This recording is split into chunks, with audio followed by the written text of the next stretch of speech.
Somebody very special is in the back waiting to come out here and talk to you all. Do you know who it is? Let's get on your feet. Help me give a massive, massive Lifewave welcome to our owner, our inventor, our CEO, Schmidt.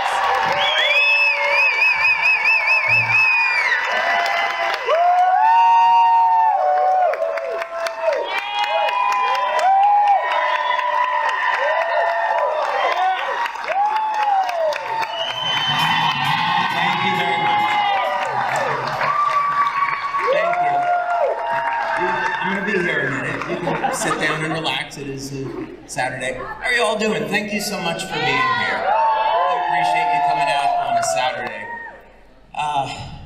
I really appreciate that you're taking the time, the energy, the effort to be here on a Saturday. How many of you are from outside of Orlando or Florida? Probably I should ask you. Wow, okay, welcome to our state. It's great to have you here. You could be at Disneyland or SeaWorld or one of those things, but thank you for investing in your future and being here today.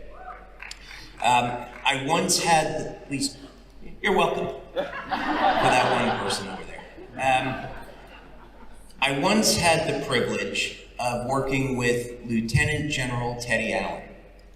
He and I worked on a project together back in 2005, 6, 7, and we were introducing Lifewave technology to the US military for pain relief.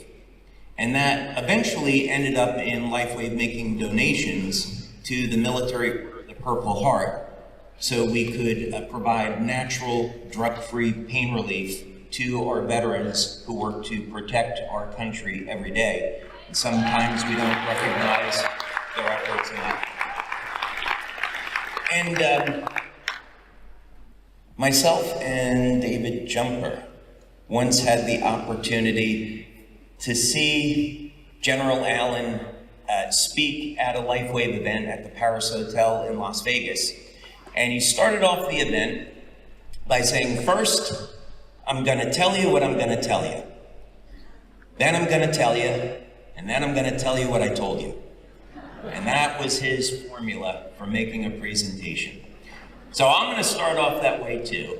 And what we're going to do today together, because it's Saturday, we're going to have some fun with this, and we're going to take an exploration behind the origins of life, why that's important for us to understand it, and how this can lead to us having a system for stopping and reversing human aging. So let's say that's the goal. Now there's a number of really good reasons as to why we want to stop aging. One of those is that if we make every cell in the body young and healthy, it becomes resistant or immune to disease. So the immediate benefit that we get if we put cells into a younger, healthier state is that we decrease the likelihood of getting a disease. Accidents are another thing entirely. We improve the quality of life. We extend our life. We extend our productive life. And we also have an enormous benefit for society. We decrease healthcare costs. Can you imagine what it would be like in any country if we could come up with an effective treatment for all the top killers, heart disease, cancer, diabetes? If we could do away with those, we would have all of this, these tens of billions of dollars and more available for other things, like, I don't know, maybe feeding the hungry, taking care of those that are less fortunate. We could do away with those things and improve quality of life. So there's some really good reasons as to why we want to understand the fabric of life. And fortunately, God and nature have provided a number of very good examples for us to follow in terms of species that have managed to defy what we consider to be the aging process. How many of you are using some type of artificial intelligence application like ChatGPT, Grok? Okay. Any of you have tried Grok 4? Not Grok 3, because apparently Grok 3 likes Adolf Hitler, but Grok 4, which now is supposed to be give you a response and have the equivalent intelligence of every PhD on the planet. Okay, so a few of you have tried Grok 4. I decided to put Grok 4 to the test, and when it came out, I thought I would ask it some interesting questions in the fields of metallurgy, electrochemistry, chemistry, biology, and mechanical engineering. And I was incredibly impressed with the sophistication and the detail of the answer, along with a number of surprises. Now, Calvin Smith, who is executive director at Answers in Genesis, posed a question to Grok 4, and this was just recently. And he asked Grok 4, what is the scientific understanding for how life came to be? And Grok 4 replied that the scientific consensus was that life formed through abiogenesis. Now, before some of you criticize my pronunciation of abiogenesis, please give me a little bit of leeway, because I'm from New Jersey originally, and I tend to mispronounce everything. But hopefully you'll get what I'm saying. So abiogenesis is this scientific concept. Well, we could say it's a concept. It's a concept that something can come from nothing. So you take various chemicals, you react them with one another, and life emerges. That's the concept of abiogenesis. Never mind how did those chemicals get to be there in the first place, and how did matter get to be in our universe in the first place. Put that all off to the side. That's what abiogenesis is. And this concept never really sat well with me, because today I'm in the drone industry. I'm in the drone industry for 4 years, because one of the things that we want to do with Lifewave is to make it a multi-generational company. So, thank you. So, part of what we're doing is to create new technology in industries well beyond health and wellness, so that when you someday wish to retire and do other things, you'll be able to pass your business that you worked hard to build off to your kids or whoever you want, and Lifewave will be around, because we're thinking proactively today about what technology and what businesses are relevant 10, 20, 30 years from now. So that's part of our plan. And this started just as a concept 4 years ago, but we're at the point today where we're taking 20 of our top leaders from around the world, and they're going to get to see about less than 4 weeks from now our drone production facility in Denmark. It's the, thank you. It's Dr. Stacy and Brent will be there. Could you give Dr. Stacy and Brent a nice round of applause for that? A couple of applause together, and all of our teammates as well. So, by the way, the drone initiative that we have, it's the largest single drone initiative ever in the history of Denmark. It's the largest production facility there, and we'll be able to build as many as 500 aircraft per year out of this facility, which is not a small feat. These aircraft have a 15-foot wingspan. They have very advanced technology on it, such as synthetic aperture radar, night vision, regular cameras, and this is so that we can do operations like search and rescue, delivery of medical goods, and the technology that I invented that we built into this drone allows it to have the highest flight time of any drone of this size or even larger We can stay in the air well over 30 hours. And for a 15-foot aircraft, that's remarkable. Typically, it would be 8, 12, 16 hours. And we do this, by the way, it's an internal combustion engine of a very unusual design, and it would be considered to be a green technology. So we can put petroleum fuels in this, yet it has 1/5 of the carbon emissions of a regular gasoline engine. So we'll be, as we're setting up our drone facility, we'll be setting up the manufacturing on these engines, and in the future, about 5 years from now, you'll be able to connect to your home a power generation system. This is all done through network marketing, where you're going to be able to provide and generate 20 kilowatts of energy to completely power your home, do it in a clean way that's great for the environment, be independent, off the grid, and also have about 5 kilowatts of power left to sell back to the grid.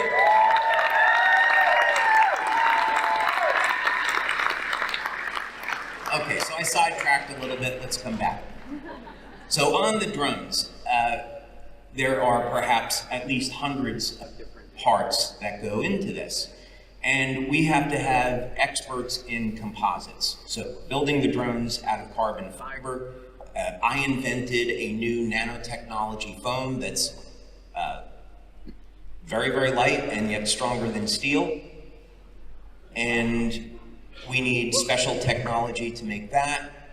We have to have machinists where we're in our shop. We're making these engines right from the ground up, from the raw materials. We need experts in electronics, aircraft design. We do something called computational fluid dynamics, which is, let's make sure that this plane can fly and it can do it efficiently and do it well. So we need all of these experts in all these different fields to design this aircraft. And it absolutely is trivial and pales to insignificance compared to the grandeur and the glory of God in this world that has been created by God. So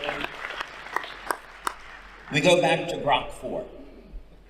And Grok 4, the standard response is that life came from nothing, abiogenesis.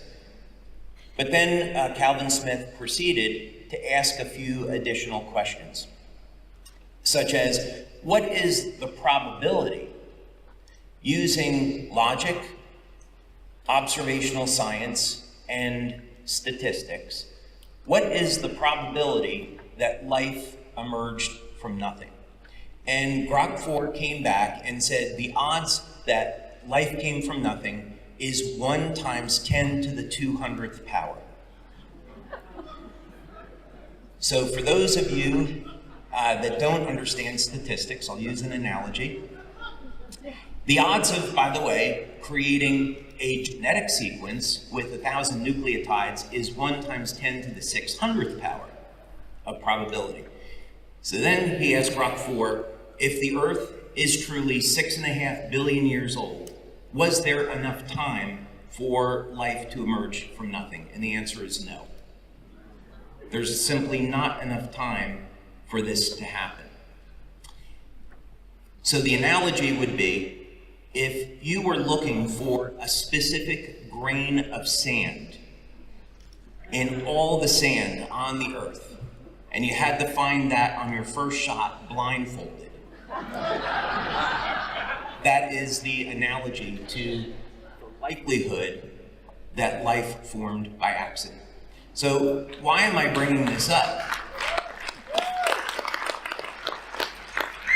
The reason I'm bringing this up is because there's an argument here to be made, a very, very good argument, that intelligent design was involved in the creation of all life. And as a matter of fact, Calvin Smith got Grok 4 to admit that, which was interesting. So apparently these AIs can learn. So if AIs recognize that there is a God and Lord and Creator, maybe there is some hope for us after all. Okay. So why am I bringing this all up? It's because we have to have intelligent design behind everything. The automobile that you use to get here today, airplanes that we travel in, computers that we use, cell phones, it all had an intelligence behind it in order to create it. And nature has to follow these same rules, meaning that the enormous complexity of life dictates that there is a biological code, there is a plan behind everything. And if we can understand that plan and that code, then we can achieve things that we haven't before in all types of disciplines. But let's keep this conversation focused on the moment, just on human biology, and let's see if we can understand some of these codes. And the reason this is important is that if we understand the code, then we can create technology based on the code. Let's go back in time a little bit to the early 2000s. It's 2001, and I have produced the first Lifewave patch. I go ahead and set up a company in 2002. Took me several years, by the way, to figure that out, about how to create a Lifewave patch. And then in 2004, we launched the network marketing company based around Lifewave Energy Enhancer. And the proposition with Energy Enhancer was very, very simple. Let's go ahead and have a product where we can turn on fat burning, fatty acid metabolism, beta oxidation. Let's turn on fat burning and do it in a way where we're working with the natural code of the human body. We're going to stimulate the skin with very low levels of light, turn on fat burning, and increase natural energy. That's the goal. So we have over 80 clinical studies today. We've done blood testing, urine testing, a whole variety of different bioelectrical testing to prove and substantiate that the mechanism of action of our products is true, and here are the health benefits, and it's safe. So that's the first product. Now, if we were to, one of the questions that I often get asked are, what are some of the wavelengths of light that are coming off of the patch to do this? So one of the wavelengths of light is 630 nanometers. So why use that wavelength of light? It's because 630 nanometers turns on the mitochondria. And this is well documented now. There's actually a few different wavelengths of light, 850 nanometer, 630, 660, a variety of wavelengths in the infrared that will turn on energy production in the cell. So this is very useful because if we want a way to improve our metabolism, improve our energy, facilitate detoxification, improve our overall health, we can do it with light. Whether or not it's with a Lifewave patch or with an active device like an infrared lamp or a cold laser or so forth. The question though is, why does that work in the first place? Why would light and any specific wavelength of light have produce any type of result? There has to be some type of mechanism there. And what that would mean is that our bodies were designed to utilize light. Now, it would be scientifically absurd to disagree with this because our eyes process light. So we could just start there. It's very well known that our eyes are going to take in light. It stimulates the optic nerve, goes back to the visual cortex, and we can see, and then our brains are capable of processing that information and acting accordingly. So this is obviously very well known. So we can at least agree that our bodies, through the eyes, are designed to process light.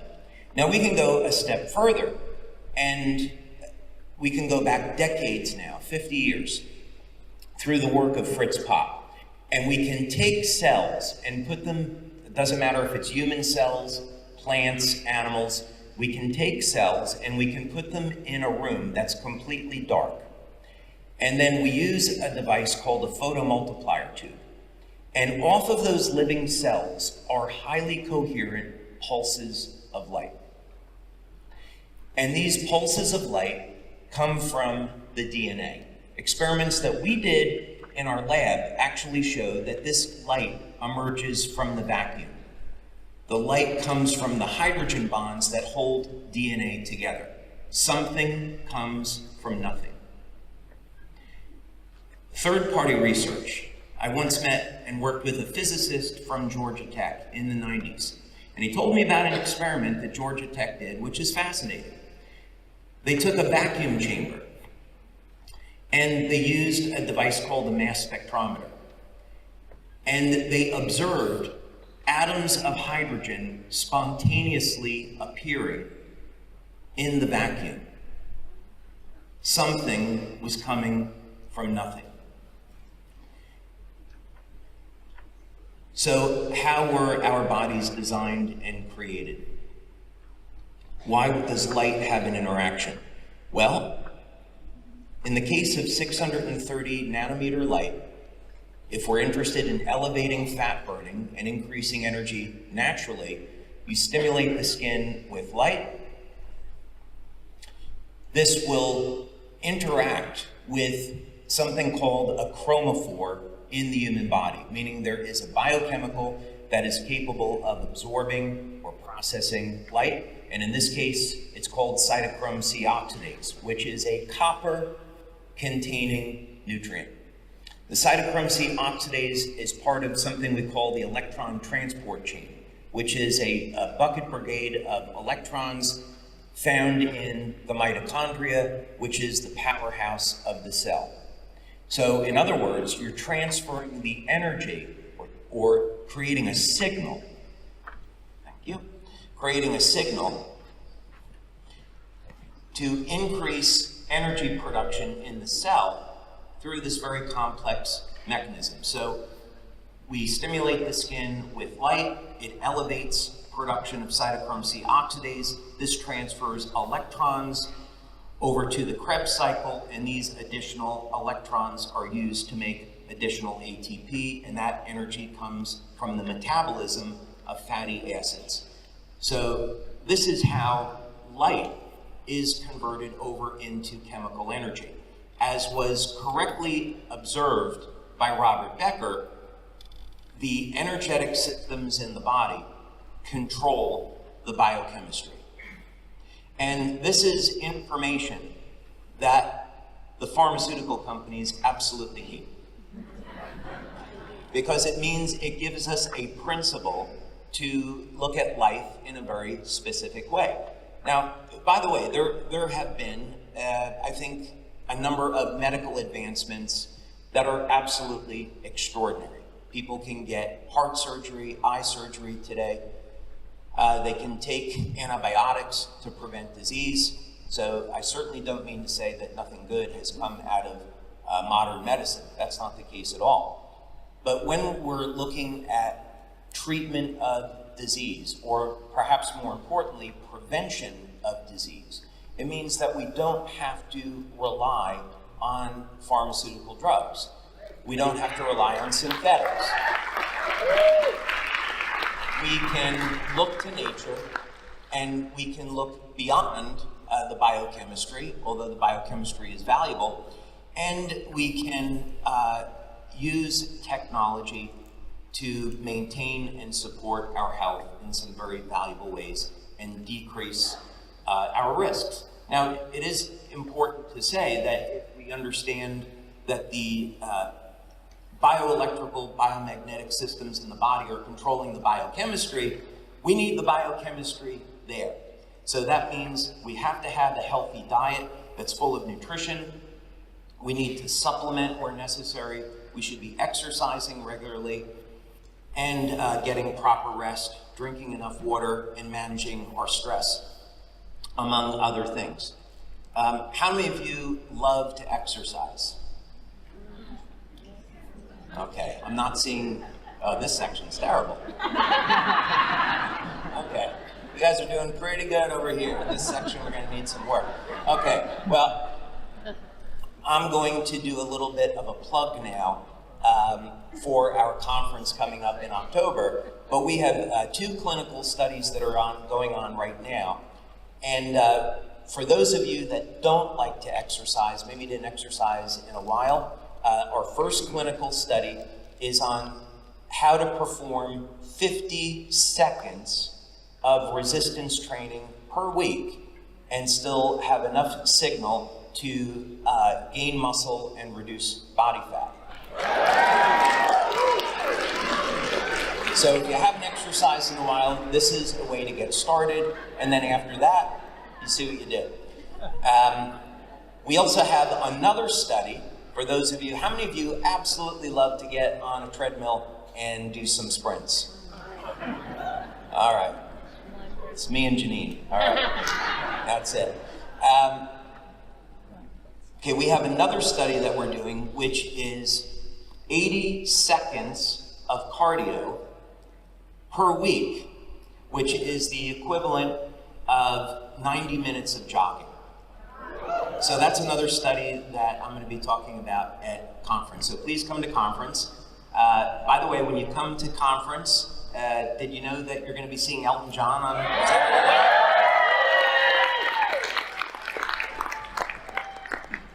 Since it's a Saturday and you're all out here on a beautiful sunny day, I will tell you that Elton is not the only one that's performing that week of conference. We have a lot of other surprises in store.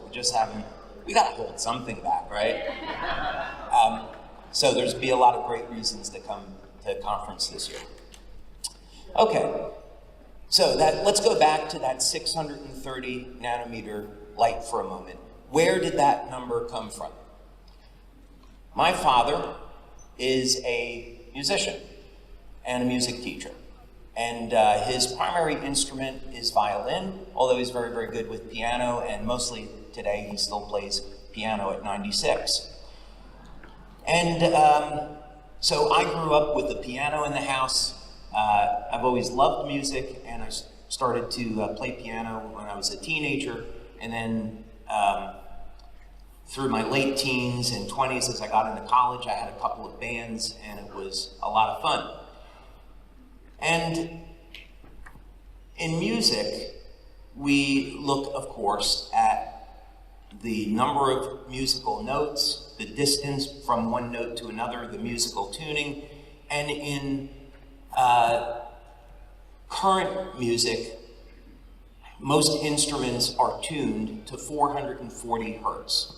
And 440 hertz is the note of A, the beginning of the musical scale. And I heard some chimes there, so thank you for the support.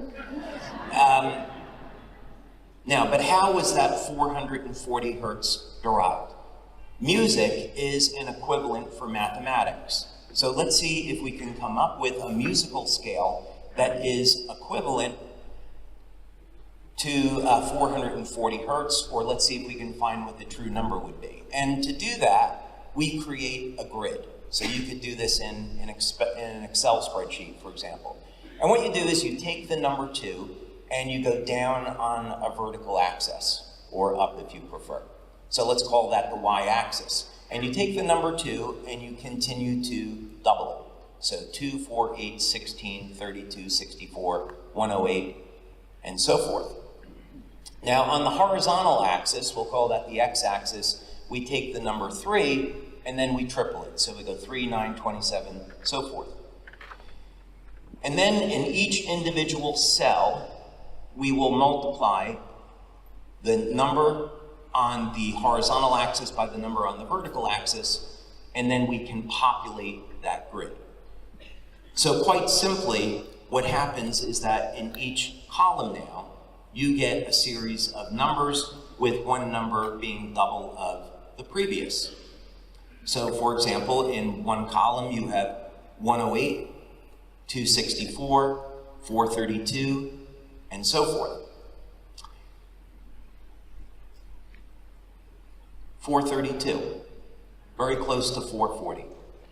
So as it turns out, the correct number to tune a musical instrument to is 432 hertz. Why am I talking to you about music?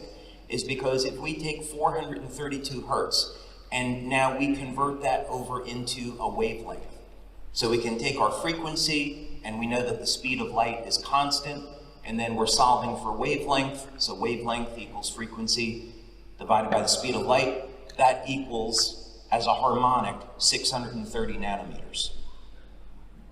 So your living cells that turn on energy production, best source of energy is fat, at 630 nanometers is equivalent to 432 hertz, and that was derived mathematically. It wasn't an accident. Our living systems are based on a code. Now, let's go back to the objective here. How am I doing on time? You're great. Okay. Plenty of time. Plenty. 4 hours.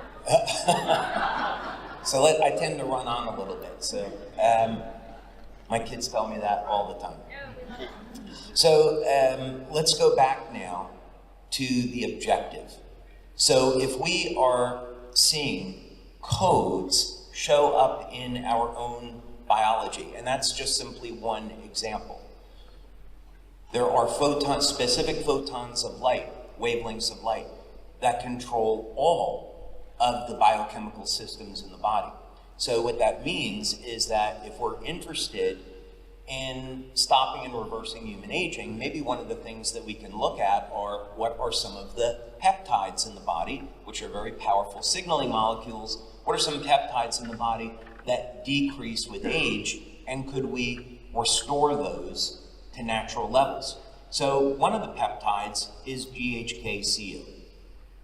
And this was a peptide discovered by Dr. Lauren Picard around 1970 or so, and he put in about 50 years worth of research into looking at how did this simple peptide, it's composed of 3 amino acids, glycine, histidine, and lysine, and it is a copper binding peptide, meaning that the electronic structure of GHK has a very high affinity for binding with copper.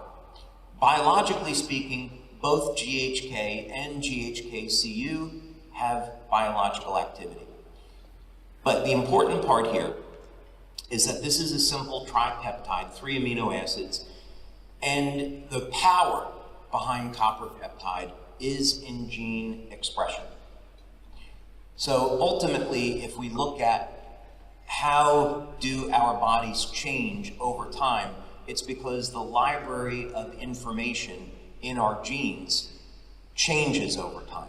Genes that are supposed to be on get turned off, and genes that are supposed to be off get turned on. And this change in gene expression over time is one of the mechanisms that we refer to when we're looking at how human beings and other species age. So one of the ways that we want to look at for helping to slow down or stop or reverse some of the signs of aging is to take a very powerful peptide like GHK, and which can control about 4,000 genes, and raise those levels in a way that's safe and healthy. And you could do it through an injection of copper peptide, but why not do it with light if we can understand the code that the human body uses to turn on expression of GHK? Now we can have a method of stimulating the skin with light. This will signal the cell to make copper peptide, and now our copper peptide levels can go back up, provided that we have a healthy diet, we have copper in our diet, and so forth. And that's exactly what we did back in the early days of research on GHK-Cu, X39. We took a sample group of people, took a baseline measurement by blood and urine, and we were looking at copper peptide levels. We then applied the patch, and we went back and looked what their copper peptide levels were like 24 hours after, 7 days after, and we saw that copper peptide levels were going up in as little as 24 hours. Now we married that to clinically relevant questionnaires along with urine tests, and we found that metabolism of amino acids was increasing with the use of X39. Protein synthesis was going up. So that means people could heal faster when using X39. We saw that people's sleep was improving from using X39. And what's interesting about that is that when you take copper peptide, it elevates GABA. GABA puts us in a relaxed state so people can sleep better. But GABA also has the other benefit that it increases production of something called BDNF, brain-derived neurotrophic factor, and that is a signaling molecule for stem cells in your brain. So we hired a researcher to look at people's brains, people that were over the age of 60, and in as little as 3 weeks, the coherence of the brain, the efficiency with which information is transferred from one region of the brain to the other was improving. As little as 3 weeks of using X39, and this was all done with light.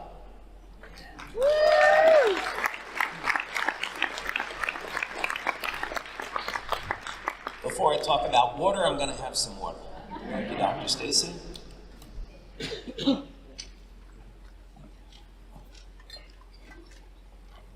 Okay. So let's dive into this code a little bit more. Because if we can turn on something as powerful as copper peptide, if you were to get an injection, most people don't want to get injections on a daily or weekly basis. But if you did, it would cost hundreds of dollars to get injections of copper peptide, and that's just simply not really fun. You can't take a pill to elevate copper peptide. It becomes toxic in the gut. So the least expensive way, the most convenient way to do it is with our X39 patch.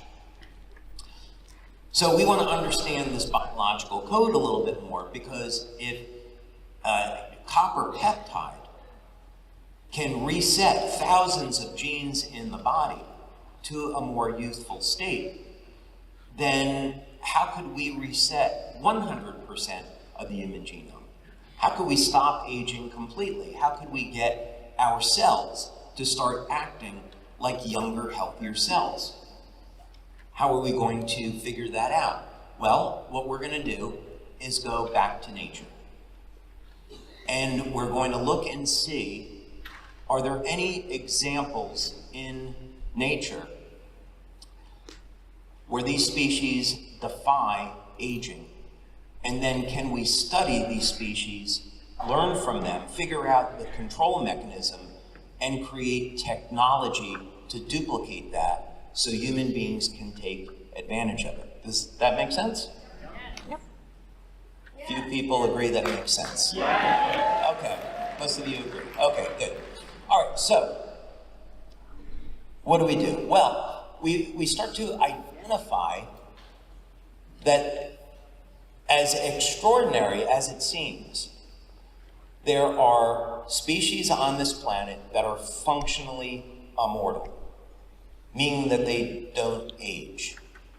So we could take the humble planaria, which is a very small flatworm. And you probably experimented with these in high school biology. And you take a planaria, which has a triangular head, you cut it in half, and you'll see in 17 days that the planaria grows a new tail. The tail, by the way, doesn't die. The tail grows another head. That's a pretty neat trick. 20% of the cells of a planaria are stem cells. Stem cells never age. The planaria is not very complex, but it has complete mastery and control over oxidative and inflammatory stress, so the DNA never becomes corrupted. The cells continue to divide. So as long as the planaria are kept healthy in an enclosed environment, they're given food, water, they don't get sick, the planaria will live in perpetuity. Hydractinia is another species that we've studied, This is also a creature that's found in the sea. They have multiple tentacles, and one of the studies that we did was to cut the tentacles off of the Hydractinia, put a dye into them so we could monitor the stem cells. And then we used a technology that I invented called a double helix conductor to accelerate the growth rate of those tentacles and completely regenerate them. And the Hydractinia, like the planaria, is not only capable of being functionally immortal, it also has a complete control over its genome where it can regenerate lost limbs. The tardigrade is also functionally immortal, but the tardigrade does something that no other species does that I'm aware of, and that is you can take a tardigrade into outer space, remove all the water from its body, take it back to Earth, rehydrate it, and it comes back to life. That is a pretty neat trick.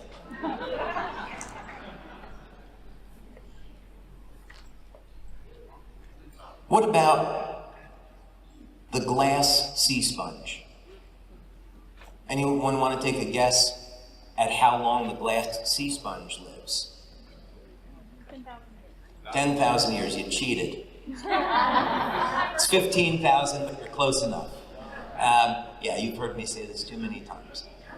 15,000 years. There are mollusks that have been found that are over 500 years old. Lobsters, which we study, have been found to be over 130 years old. And what's important about that is that the reasons why lobsters die is because they're either hunted by a predator, such as a human being, they become sick, or they outgrow their shell. So they have a biological speed limit, and that is the size of their shell. Otherwise, when we examine lobsters, what we find is that the tissue in lobsters don't age. As a matter of fact, lobsters get stronger as they age. So for you Marvel movie fans or Marvel fans, lobsters are the Asgardians of Earth, because Asgardians get stronger as they age, like Thor, and so lobsters pull off the same trick. So I love lobsters, and wanted to take a look at how they were doing this. We studied ants, lobsters, planaria, Hydractinia, and lobsters, I thought, okay, they're relatively complex compared to something like a planaria, so maybe it will be easier to transplant how they're doing this over to human beings. So let's go ahead and look and see if we can find how lobsters are doing it. So then the challenge becomes, I don't want to spend the next 20 years investigating lobsters to try to figure this out. Where would be a place to start? So I went back to the Bible, and I do a regular Bible study just so I can be a better human being. And in the Bible, in the story of Noah, after the flood, God now instructs Noah that human beings can eat pretty much anything. Now we can eat animals. Apparently we were vegetarians before. Now we can eat animals, but don't eat the blood, because that's where the life is.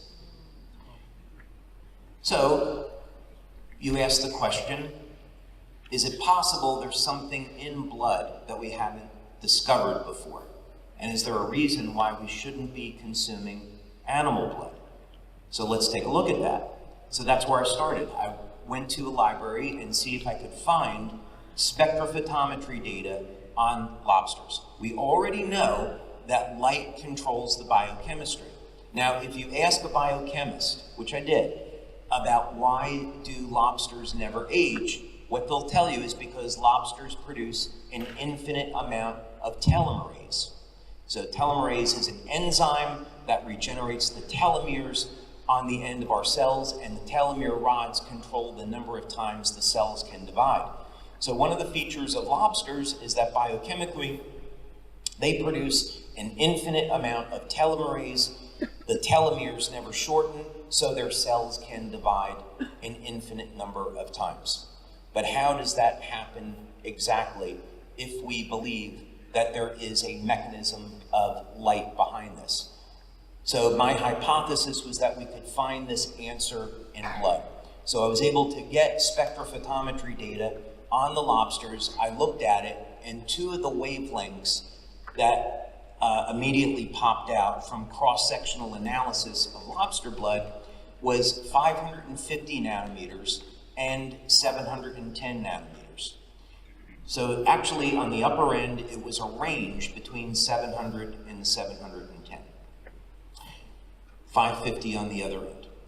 Now, I was expecting to see a third wavelength of light, because if you remember, we had based experiments on regeneration around 432 hertz and 630 nanometers.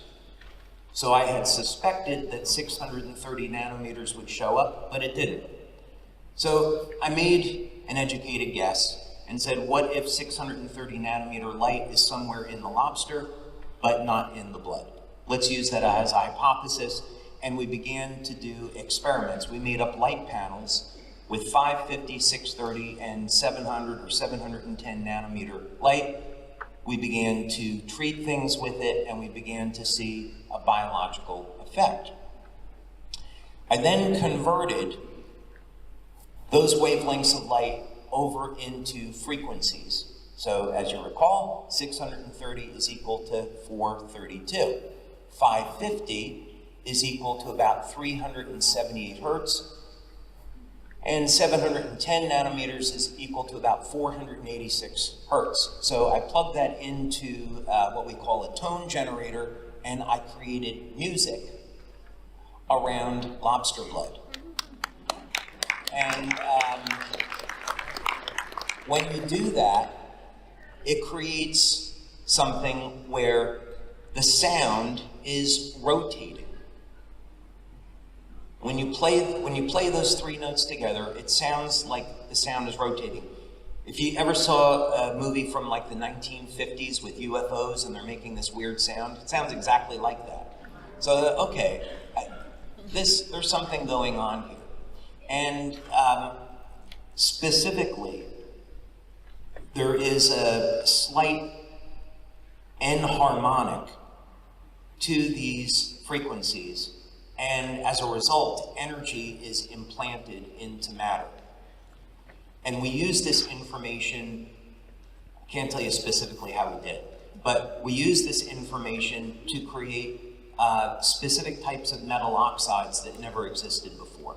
And we validated that with mass spectrometry.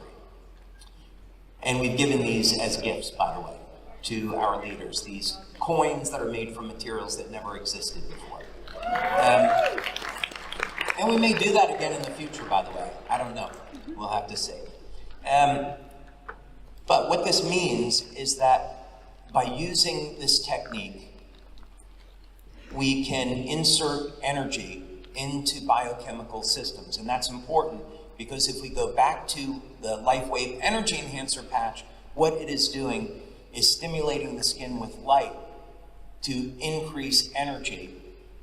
And when we increase energy in the cell, increase fat burning, we get the cells to behave like younger, healthier cells. So, using these wavelengths of light, we started to, I created another hypothesis, which was we want to deliver this light inside of the body. Lifewave patches stimulate the skin with light. What if we could get that light to go inside of the body and go everywhere? And water is everywhere in our body. So it would make sense that water would be a delivery system for light. How could we do that? So the early experiments were to take water and disassociate it into hydrogen and oxygen, add energy into the system, use a platinum metal catalyst to convert it back into water, but now we've inserted photons into the hydrogen-oxygen bonds and created these coherent domains where photons of light get trapped. What that means in simple terms is we can take water process it with light, and now when you drink this water, the light gets released inside of your body. And these results are measurable. We've done 6 clinical studies now on over 250 people. 100% of the people tested experience a change in their blood, urine, and bioelectrical readings. The slowest we ever saw a change occur was 2 minutes, and the average response time is 15 seconds.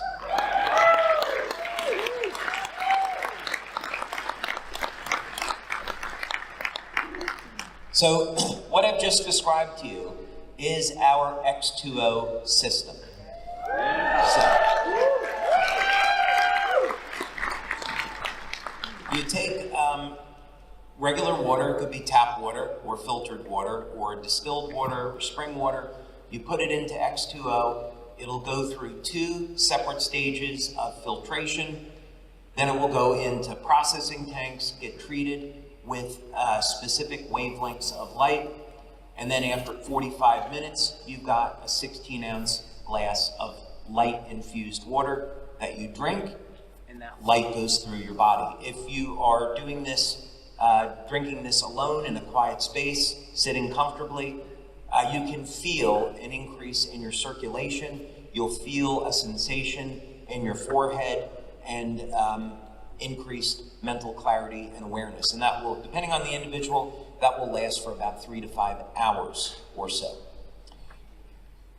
Okay, one last comment on X2O. I want to go back to the Bible one more time, and because there's one other thing that we can look towards in this search for stopping and reversing human aging. And that would be in the original story of the Garden of Eden. So I would describe myself as a Bible-believing Christian. And what that means is I believe that the Bible is the inspired word of God. Each word is sacred, and that the stories that we read in the Bible are true. Whether or not you believe that for this purpose of this discussion is irrelevant. That's up to you. That's your personal business. I'm not going to try to preach to you.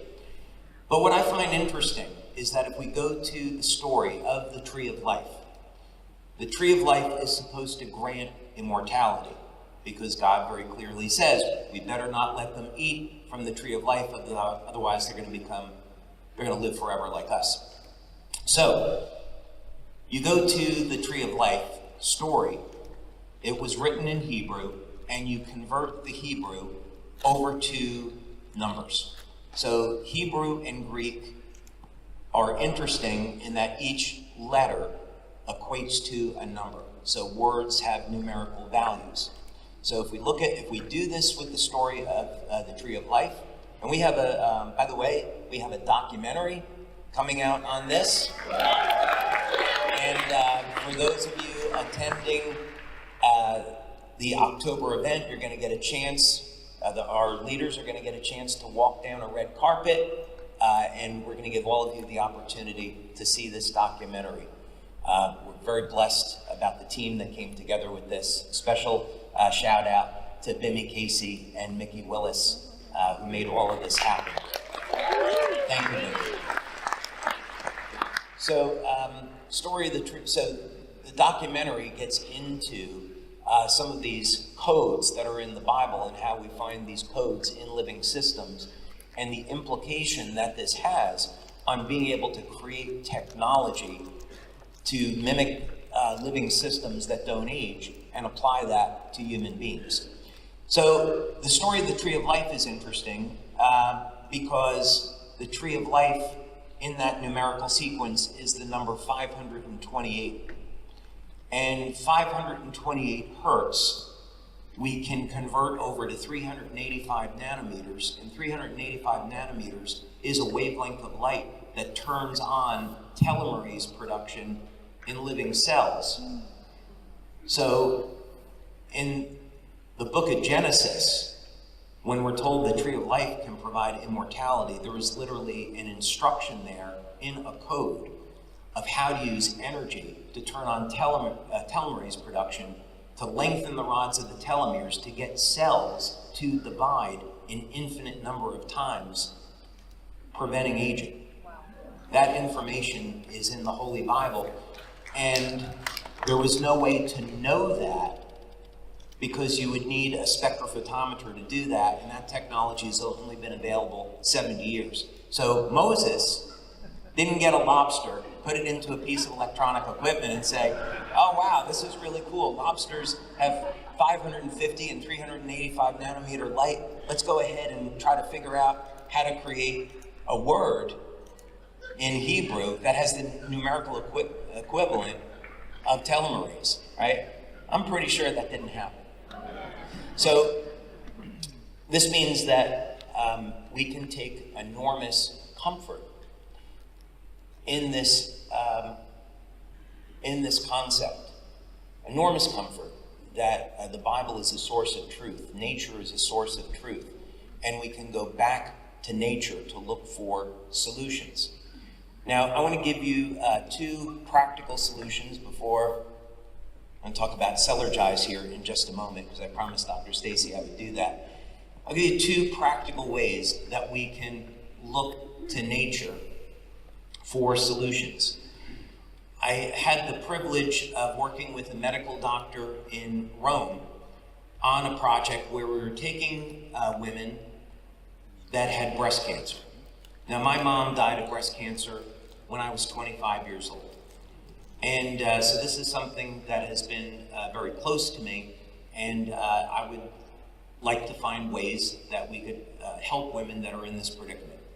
So we were working with this doctor in Rome who's an oncologist, and he was looking for natural solutions. So one of the things that we did was we took women that had gone through chemotherapy and radiation, and we gave them energy patches, and we found that they recovered from the chemotherapy much more quickly than if not having the energy patches. So we were talking about doing further studies together, and we were having lunch one day, and he was telling me about a clinical study that he did with olive oil. Now, this is a very special type of olive oil. You can make this yourself if you have the right equipment. You get organic olives with the seed, and you press them in an environment without oxygen. It's called a supercritical process, and it's something very standard in the nutritional industry. And there is a compound in olive seeds that kills cancer cells. And the olive oil carries that compound into the cell to kill the cancer cell. The two of them work together. So olive oil is extraordinary as a natural food because it acts like it's a natural Ozempic. It will help our bodies lose weight. It lowers cholesterol. It's a very powerful anti-inflammatory. But the olive seed has nutrition that, much like apricot kernels, but a different mechanism, that are capable of treating cancer. So in his study that he did, he took people and he gave them this freshly pressed olive oil with the extracts from the seed. 85% of the people that took this that were in stage 4 cancer were able to go into complete remission and be cancer-free. So nature has some of these incredible answers. Now, let's see, we've got a number of men here today, right? Yep. Number of men here? Yeah. At least 5 or 10 that will admit they're men. Okay. All right, guys, I'm going to give you some advice tonight. I'm going to give you some dietary advice. When you go out to dinner tonight, order oysters as an appetizer. Oysters contain zinc and selenium. It's going to help to support your testosterone levels. Now, next thing I want you to do is order some red meat, have a nice steak that has protein, saturated fat. It's going to support your cholesterol levels and your hormone production. But on top of your steak, get some freshly sliced truffles. And see, one of the miracles of nature is that if we see the activity of truffle pigs, they're hunting for truffles, and it's not because they want to help human beings find this delicacy. It's because the truffles contain human androgens. They contain testosterone, DHEA, androstenedione, and by inhaling the scent of the truffle, it's a process called olfaction, we can elevate our own testosterone levels. So guys, if you want to have a good time tonight, get some truffles, inhale them, you'll have a natural boost of testosterone. We came out with a product, by the way, a couple of years ago that was based on this principle, and unfortunately the FDA changed the way that they were looking at products like this. We had it classified as an essential oil, and we had to take that product off the market. And it was based on this idea that we could have natural compounds like truffles, pine pollen that you inhale. And it will, if you took, let's say, an herb like Tomcat Ali, it will give men a mild increase in testosterone. This was doubling and even tripling men's testosterone levels. So it's extraordinarily effective and completely natural. So this is all to say that when we're looking at solutions to how to maintain and improve our health, we should look to nature first. I'm not a medical doctor, I'm not giving you medical advice, but look to nature first. Look to support your health through a solid diet, exercise, proper nutrition, sleep, hydration, and using the master mechanism, which is light, to improve your health. It's a simple, easy to use, inexpensive tool that we all have access to. Now, when we're using light to control the biochemistry, we have to have the biochemistry there. And unfortunately today, our food supply is corrupted. So we came out with Celergize. And the idea behind this is that, thank you. The idea behind this is that regardless of which patch you're going to use, it could be the glutathione patch, X39, X49, Eon, this contains all of the nutrition that you need to support the activity of our patches. So for example, we have N-acetylcysteine. N-acetylcysteine supports our body's levels of glutathione. So if you are a vegan or a vegetarian, you may not be getting enough cysteine in your diet, and now you can get this from Celergize. Another example is glycine. Glycine, by the way, by itself has been shown to increase the lifespan of mammals by 24%. So glycine, as an amino acid, is found in not only glutathione, but also copper peptide. And we included some additional nutrients like citrulline. Citrulline as an amino acid is a precursor to nitric oxide. And nitric oxide is going to improve blood flow. It acts like a hormone in the body, and it supports the delivery of all of these other nutrients. And so most people that take Celergize are going to feel it start to working immediately and for a number of hours afterwards. And part of that is because of the citrulline. We've also included minerals like zinc and selenium because these help with the conversion of amino acids over into glutathione. Copper, of course, because we have X39 and X49, which are GHK and AHK, copper binding peptides, so we need a copper there. And most people are deficient in potassium. It's been estimated that maybe as much as 98% of the population has a potassium deficiency.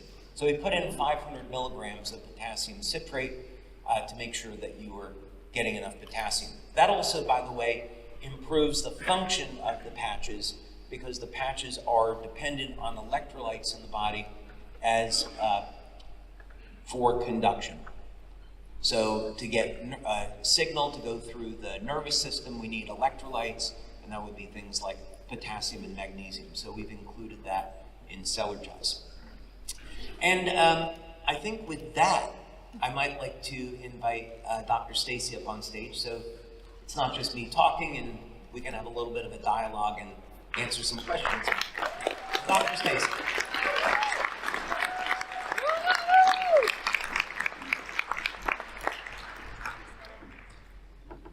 On? Yep, we're on. Wonderful.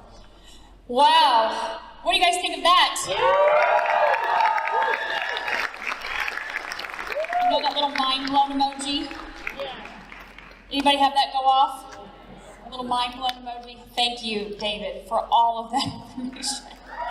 Thank you so much.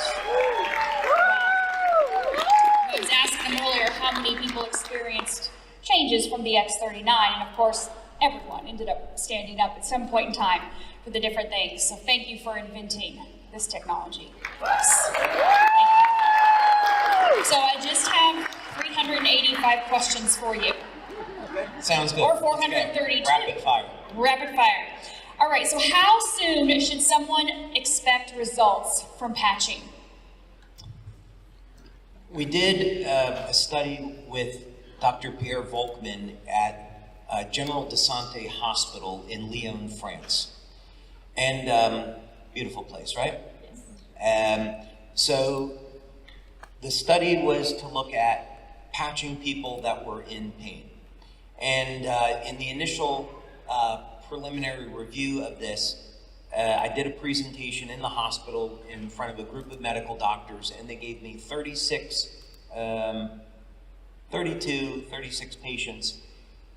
patients, and all 32 got relief of pain after patching.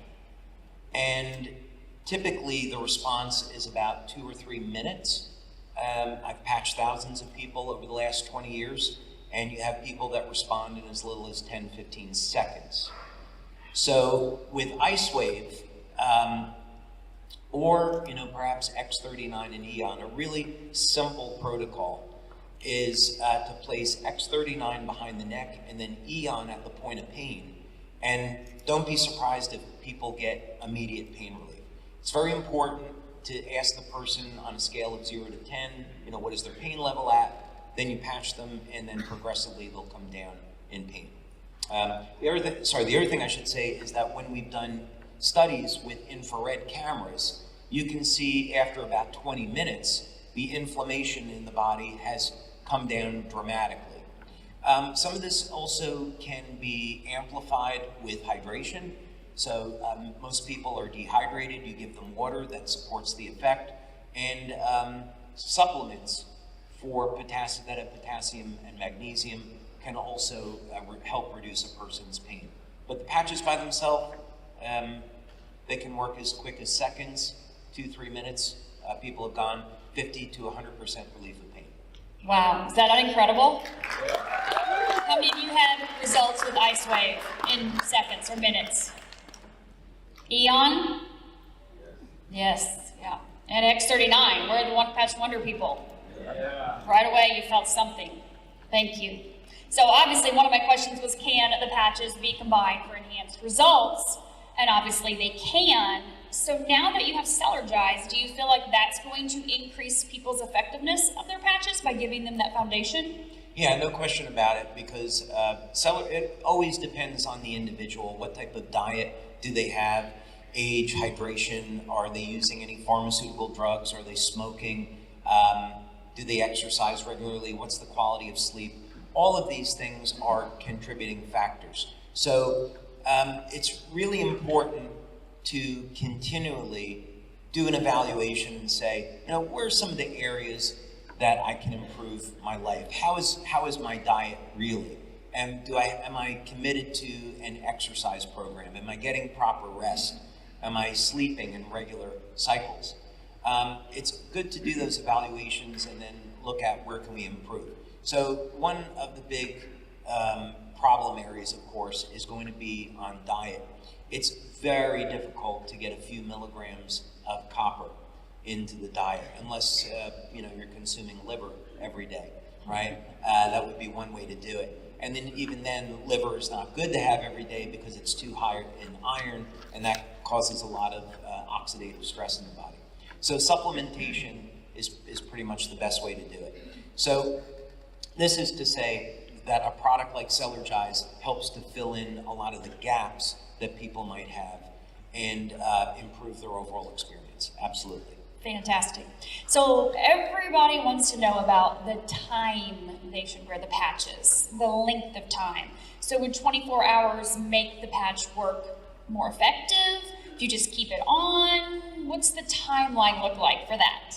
So that was a question that I was asking back in the early development of this. And fortunately, today we have thousands of studies, thousands of published studies on light therapy. So there's a tremendous amount of information that we can pull from. And one of the things is attenuation. And that means is if we take an active light source and stimulate the skin, if we continue to stimulate the skin, the body eventually will stop responding. That could be 6 minutes, 20 minutes, what have you. So the body will accommodate or attenuate to the stimulation. So the same is true with the patches. The patches stimulate the skin with very, very low levels of light. And what we found in our studies is that if you have people wear them for 12 hours on and 12 hours off, the body doesn't adapt or accommodate to it. So we recommend people apply the patch, let's say X39, apply it in the morning, remove it at night. If you happen to leave the patch on by accident, which happens, just skip a day and then come back again the following day. Okay, that makes sense. Thank you. The other question I get a lot is on specific locations. Someone says, I have this condition or this issue or this injury. Is there a benefit to putting the patch on that location? Let's say it's not pain related, it's something else. Or does the placement matter? Or could you talk a little bit about the actual points that are in the instruction booklets, those acupuncture points? Do those make an impact greater than, say, just somewhere randomly on the body? So that's one of those, it depends. The majority of time, placing, let's say, X39 or Eon or glutathione behind the neck, below the belly button, the majority of time, you're going to get a systemic effect. And we know this because we test blood and urine. I don't have that job, thank goodness. I pass that on to other people to do that because I don't really want to handle blood and urine. But nevertheless, these are studies that we do. So what we find is that regardless of placing the patch behind the neck or below the belly button, we see increases in copper peptide or increases in glutathione, regardless of the placement of the patch. So most of you can simply apply the patch where it shows in the instructions. Now, in a number of cases, what we have found is that applying it to a specific location can have a number of very interesting benefits. Are any of you here with, let's say, your knee, bone on bone, or had a loss of cartilage? And then did any of you go to an orthopedic surgeon and have them tell you that you needed surgery or there's nothing you can do? Okay, that's actually not true. No disrespect to orthopedic surgeons, because biologically speaking, that cartilage got there somehow. And so now it's been known that stem cell injections, you can inject them into the knee and regrow cartilage. But you can use signaling molecules like vitamin C and have the raw material of collagen, and this will help to support growth of new cartilage in the knee. Glutathione is another trigger. So what we found, now if you have bone on bone or you've got loss of cartilage in your joints, why aren't you healing? And the answer to this goes back to very basic stem cell science, which is when you're in a chronic state of inflammation, the inflammatory cytokines provide a signal where the stem cells are attracted to that injury. But if your body is not controlling the inflammation, when the stem cells get to the injury site, they're killed off by those same inflammatory cytokines. So what we found was that if you applied an ion patch to the inside of the knee to help manage the inflammation, and a glutathione patch to the outside of the knee to cause a signal to repair the cartilage, and you took collagen protein, so you had the raw materials, you could regrow cartilage in as little as 30 days. And we've seen this happen over and over again with even people that were bone on bone. Did you all write that down? Can we just say that one more time? Which patches, David? We're not making any medical claims, so I think what I would say is, for your health, place the Eon patch on the inside of the knee, the glutathione patch on the outside, X39 if you care to on the back of the neck. If you want to take, in addition, a mild amount of vitamin C, let's say 1,000 milligrams a day, and collagen protein, let's say a type 1, type 3 collagen protein, that's going to provide the raw materials, the amino acids that your body needs to make the cartilage. Wow. Thank you for that. Now, what about X39 using in conjunction? You just mentioned stem cell injections. Can you use X39 if you've had stem cell injections, or in conjunction, will that have any impact at all? We don't know the answer to that today, but we're speaking with a very prominent stem cell scientist right here in Florida, and we have a study proposal. We're trying to navigate the FDA issue. So basically what we want to do is take people that are veterans, firefighters, who have served this country but don't have the finances. There's an organization here in Florida to facilitate donations to these individuals so they can get stem cell injections without having to pay for them. And so this doctor that we're working with, she's done some really extraordinary things. For example, I spoke with a fireman that was at 9/11 who got asbestos into his lungs. And he was able to inhale mesenchymal stem cells, and he regained complete functionality of his lungs after a few months. So the type of work that we want to do now, the asbestos is still there, by the way, so this has to be an ongoing treatment, but he regained his life. So what we want to do is basically say, okay, can we apply X39 before the stem cell therapy starts, improve the person's health so that when they get an injection of stem cells, they have a better outcome. So hopefully by next October, we'll know the answer to that, and I can present that at conference. Wow, thank you. Yeah. So let's go on the opposite end of that a little bit. There's a lot of conversation out there about cancer stem cells. And so people are concerned, if I'm injecting stem cells or if I'm activating my stem cells, is there a concern of activating cancer stem cells? Yeah, let's talk about that. So cancer cells, what do? They produce an infinite amount of telomerase. So cancer cells are functionally immortal. When cancer cells divide, their telomeres don't shorten, and they continue to replicate, of course, in an uncontrolled fashion, which is what becomes dangerous. But where did the cancer cell come from in the first place? It was mutated from a stem cell.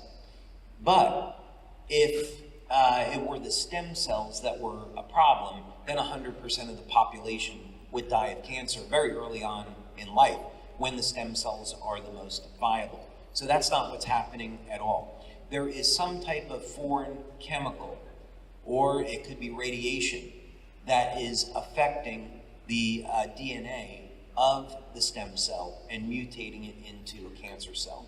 And this is a accepted concept in biology. I first saw this at Stanford School of Medicine, Stanford University School of Medicine. So this is a definition as to where cancer originates from.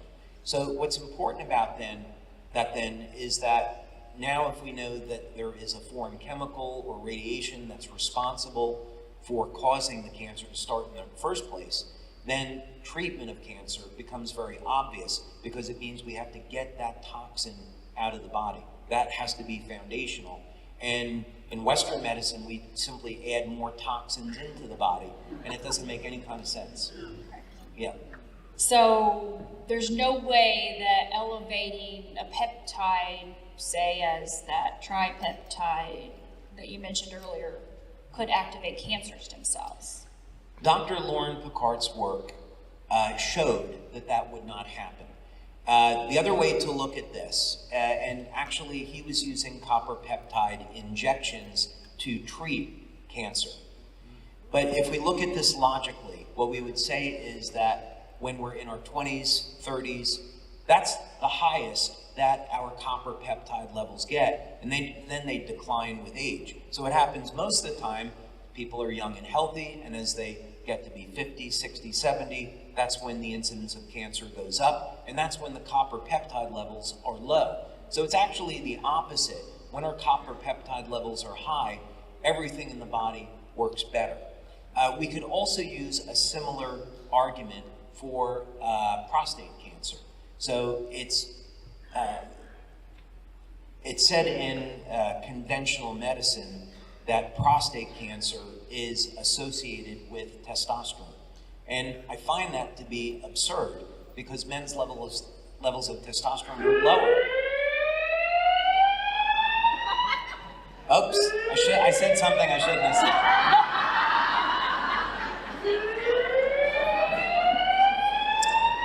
Okay, Ronaldo's gonna find out what that is. Do we have? There's a fire recorded in the building. Please proceed to the emergency exit and leave the building. Is that real? Let's see, where are hotel people here?